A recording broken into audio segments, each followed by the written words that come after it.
I found cowboy boot making by answering an ad in the newspaper. My mom started teaching me to sew when I was 12 years old. By the time I was 15, I was sewing clothing professionally for women in my church. And then my husband and I got married and moved to Guthrie when I was 20. And after 6 months in a 3-room apartment, I got bored. I answered an ad in the paper for stitching boot tops. I had no idea what that meant. I didn't know that people could make footwear, but it sounded like sewing. And that's how I found boot making.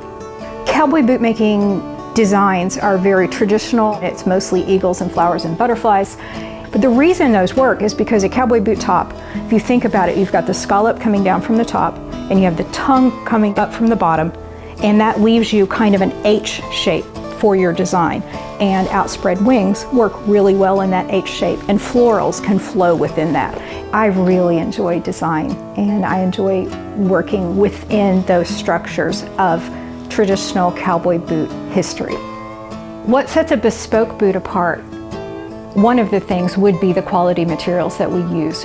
Kangaroo is absolutely the best leather for inlay and overlay. Kangaroo is thin, but also soft and strong. And so I have a massive collection of kangaroo in colors. And that's one of the things that really informs my design, because many boot makers don't have that access to the colors that I have. I make boots from the top down.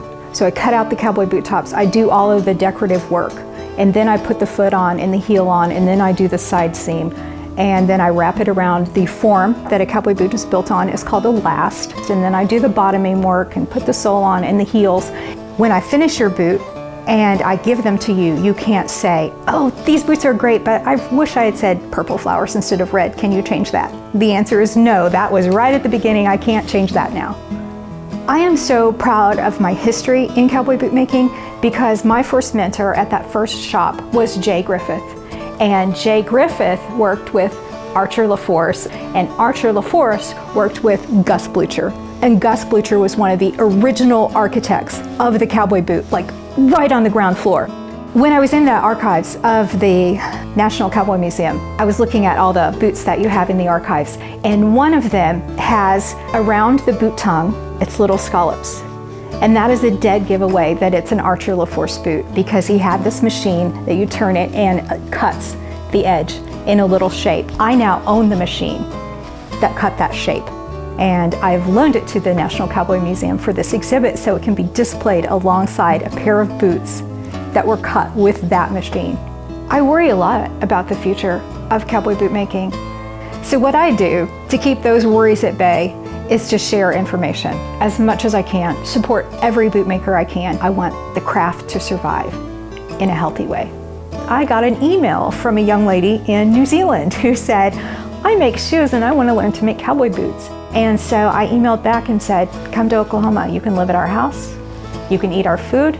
You can work out of my shop. I will teach you. And she now has her own business making boots. And it was really through Flora that I learned I can continue this. I can develop these relationships. I can still teach, and I can still move the craft forward. There are parts of boot making that to me is genuinely like meditation. I'm just sitting there with my knife and I'm completely invested in what's happening with the leather and the tool in my hands. And I can be doing that and look at the clock and an hour has passed, and that's my peace and my meditation right there.